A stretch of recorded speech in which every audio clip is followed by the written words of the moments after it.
What's going on, guys? McDowell here. If you enjoyed the music at the beginning, hit the like and subscribe. Leave me a comment, let me know you want to hear more metal on the channel. There's also links in the description to my Twitch and my music channel here on YouTube. Today, I want to go over my first build in Torchlight Infinite, the Rehan Flame Slash Exploder. Had a great time playing this one. We were able to get to where we're farming Mark 7 content smoothly, easily. It's a bunch of fun. We're cruising through stuff pretty quickly. We were able to get the Realm Lord down, though it was a little bit dicey. And now we can do tier 8 maps if we want. I was able to clear one, it was kind of a mess, and the Realm Lord itself was pretty difficult, but I thought that now was a good time to make the guide when everything is fresh in my mind and before I spend days and days farming large amounts of currency to make sort of final endgame upgrades to the build. And so we're going to go over the skill trees, we're going to go over the gear, all of that stuff. So, yep, let's jump right into it. Alright, here we are on the talent tree. First we took God of Might. I'm not going to go over the order in which I took nodes while I was leveling. You can respec for free up until 80, so by all means experiment on your own. I found the experience to be very forgiving, and it was fun to mess around with the talent tree. I'll just offer you my endgame template, and then you can do with it what you wish. Got some life here, and some generic damage. Fire damage. And then here we're going to take attack speed, and this is the first important node, minus 10 attack skill cost. That's going to let us do flame slash and leap attack for free.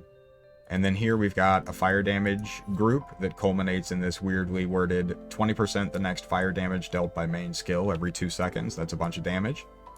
And then up here we're going to get attack damage, and it's going to culminate in weapon attack speed, which is a big stat. Helps us out quite a bit. Then up top we're going to take burnout. We do not need this coal effect. We're going to get that elsewhere. And then we're going to take fueling so that we can ignore the fire penetration stat. Next we take Warlord. We're going to get some more life here, some more damage, more attack speed. Then we're going to come up here, get more life. I believe this is life regain. Yep. Then we're going to get crit here. And we're going to get fire damage, and then this is another important node, 50% of physical damage converted to fire damage. You also get 50% from flame slash itself, and so that puts us up to 100. And then here's some fire damage, and this one culminates in +1 fire skill level, so that's a big damage increase. Down here we've got AoE damage, and then double damage, and weaken enemies when area skills deal damage. Up top, we're going to take Sweep for more damage.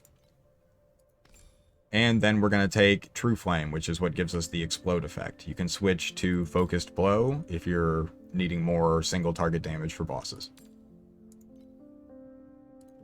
And then our last tree is Ranger. We're going to get some crit. More damage. More crit. Attack and cast speed. Some movement speed there. Skill area. Come over here and get max life. We're going to get more life regain. And then when we crit, there's a reduction to the life regain interval. So that's also pretty good. Helps us a little bit with the defensive. And then some more crit here. And this one culminates in critical strikes can eliminate enemies under 8% life. So that gives us the cull effect, which is why we don't take it from the God of Might tree. And then here we're going to take melee damage. Critical strike rating per nearby enemy, and Fervor, which gives us attack speed and critical strike rating, and it just stacks up passively while we map, and it just seems to work really well. Lots of damage. And then up top we're going to take Gravity for added melee damage. I haven't noticed the reverse knockback thing to do a whole lot, but the damage is nice. And then lastly, we've got Impending. So enemies within 10 meters take 6% more damage per 0.25 seconds, and it stacks up to 5 times. So this mostly works for bosses, but it'll stack up while you're mapping around too. And that's about it. This is the setup I've been using, and it's been working really well for me. Alright, real quickly, here is the trait page. Anger. Then we're going to take Frenzy Furious. And then Rampaging. And then Boiling Anger. This was less damage for me, but your mileage may vary. And then lastly, we're going to take Reverberations. Next, let's talk about the skills. I'm by no means saying this is the best setup. This is just what I've settled on. I'd encourage you to, again, use this as a template and do your own experimentation. I've got Flame Slash linked up with Fire Explosion, Precision Strike, Critical Strike Rating, Raging Slash, and added fire damage. Compound Potion with cooldown reduction, Armor Infusion, and Emergency Restoration. Our Leap Attack we've got with Hardened for some extra defense, Devastator, Mark for added critical damage, and Precision Strike. Bloodthirst we've got Bloodbath, Extended Duration, Cooldown Reduction, and Cost Conversion. And then our auras we've got Flame Imbue with no links, Fearless with no links, and then our Summon Flame Spirit we've got Minion Damage, Elemental Duo, Minion Speed, and Minion Life. If we activate those, we get this warning. All our mana is going to be gone. But here we've got life being spent instead of mana, as well as here. And then our 2 damaging skills don't cost anything because of the node that we took in our skill trees that we went over before. And then our potion doesn't cost any mana. Alright, let's take a look at the character page. As you can see, I was originally going to make a Whirlwind character, but I just never got around to it because I was having so much fun with Flame Slash, and I was enjoying the experimentation of making up my own build as I went. So we've got 4.7k life, which I have found that you really do want north of 4k, but I don't know if you need 4.7. 4.2 also seemed fine. I ran with that for quite a while. And you can see the DPS there. I've seen guys with literally 10, 20 times the damage that I have. I'm not sure how you scale that or exactly how necessary that is, but this is what we've got for now. You can see here, our crit rating is 75% for the main hand, and I'm not sure what the cap is, but we've got 90% for the offhand. And so I assume we can still scale this up some. 422% critical strike damage. And then here we can see we've got a little bit of life restoration per second, but the main defensive mechanic we're using is this 11% life regain. You can get more if you get it on your weapon, if you use an axe in the left hand. I'm not sure if you can get that stat on swords, but somebody can correct me if I'm wrong in the comments section. And then there's just some general stats, double physical damage, etc. And then in terms of the gear, the helmet is probably the weakest piece that I have, and nothing that's equipped here is more than 40 FE at the time that I purchased it. And so we've just got a bunch of life stats on here and some resist. As you can see on the first page, we've got fully capped resist across the board. Bunch more life on the chest piece, some resist, erosion res. Damage, injury buffer, turns some of the damage into a damage over time effect on us. And then just some attack speed, crit damage. Added damage on the gloves here, some life, attack speed, and some res. Pretty simple belt. This would probably be a place that I could upgrade very easily. But we've got some life and some res. Elemental ailment avoidance here, and then life, and there's some of our regeneration there. And then just some damage stats and res. Pretty much the same deal for the rings. We're just taking damage stats where we can get them, prioritizing crit and attack speed, and then we want life and regeneration if we can get it. Obviously, this ring could be upgraded pretty easily. We've got a stat that doesn't do anything for us here. And then our slightly better ring in the right slot. We've got some damage, some life, added damage, attack speed, and crit. Then our main hand weapon, 294 DPS. I've seen these go up well into the 7, 8, 900 range. And so that's going to be one of the things I'm going to save up a bunch of FE for, is to buy a big physical damage weapon. But for now, this has been working great. You can see there we've got some LA damage, some crit, attack speed, multi-strike chance.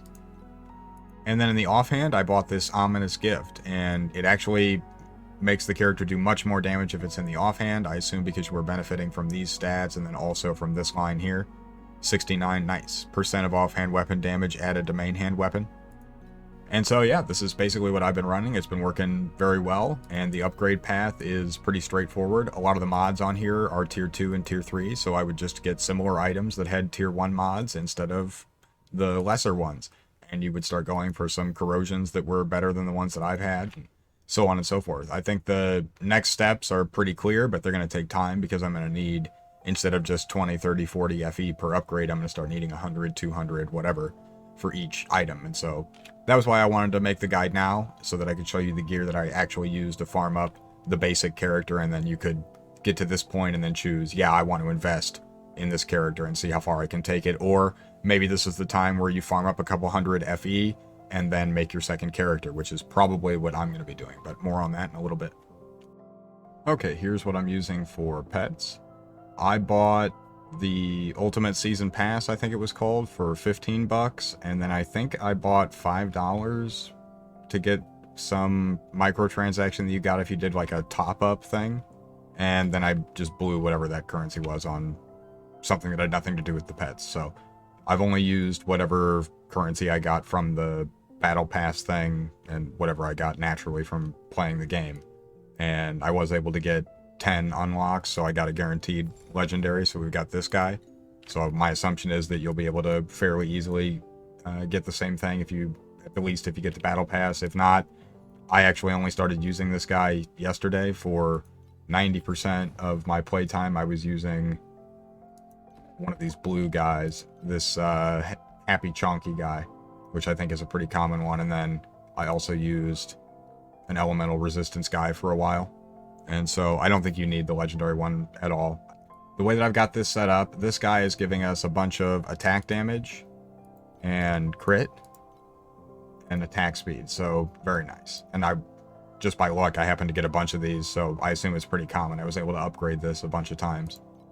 And then we've got damage, more damage, more damage, and on the outside this 17% additional damage. And then over here, this guy's giving us some elemental resistance. 20 of it. And then our Spirit Magus effect there as well. Skill cooldown for the Magus. And then on the outside, 9% extra damage taken reduction. And then down here, we're just using the basic nodes, not the pet ones here, for some drops. And then we've got these 3 damage nodes, and then again here just using, should be using that one. And so again, really what the legendary guy, all we're getting are these 3 nodes, so not really that impactful. All right, last thing here, I thought we would just go through a map real quick.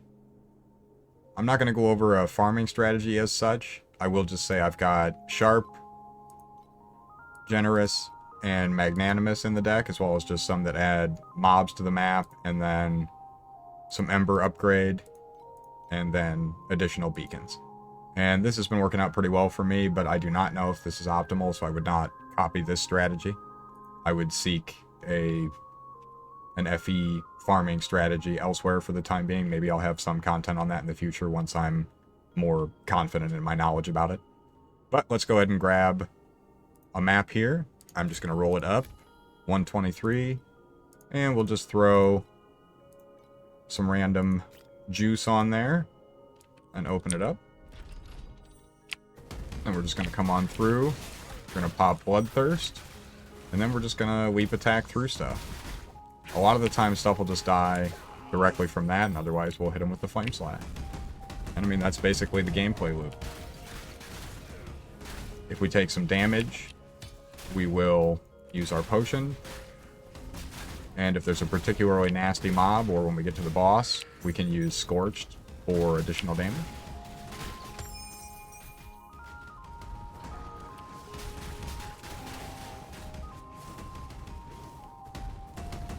Oops. As you can see, you do get stuck on the wall quite frequently with leap attack, but given how fast you're able to move around, it's kind of a frustration that I happily deal with. I'm just going to come on through here. And I'm not concerned with missing 1 or 2 mobs along the way. I haven't found that to be a big issue. And we've got the boss, and we saved our league mechanic, so I'm just going to pop that several times. And then we're going to come over here and blow everything up. Completely missed the boss with the explosions.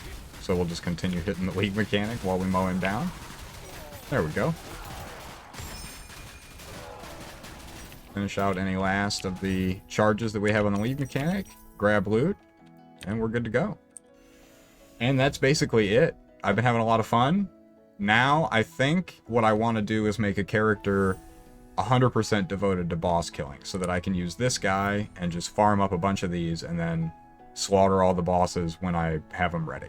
So if you guys have any ideas for a build that I could just level up, and then, as I said, I'm not worried about the clear, I don't care about the movement, I just wanted to nuke down a boss so I can log on to it, delete the bosses, and then get back to doing what I want to do, which is blowing up tons of enemies on this character. And so yeah, if you found any of the stuff interesting or helpful in the video, please do hit the like and subscribe button. It helps the channel a lot, and I will see you guys in the next video. I appreciate you.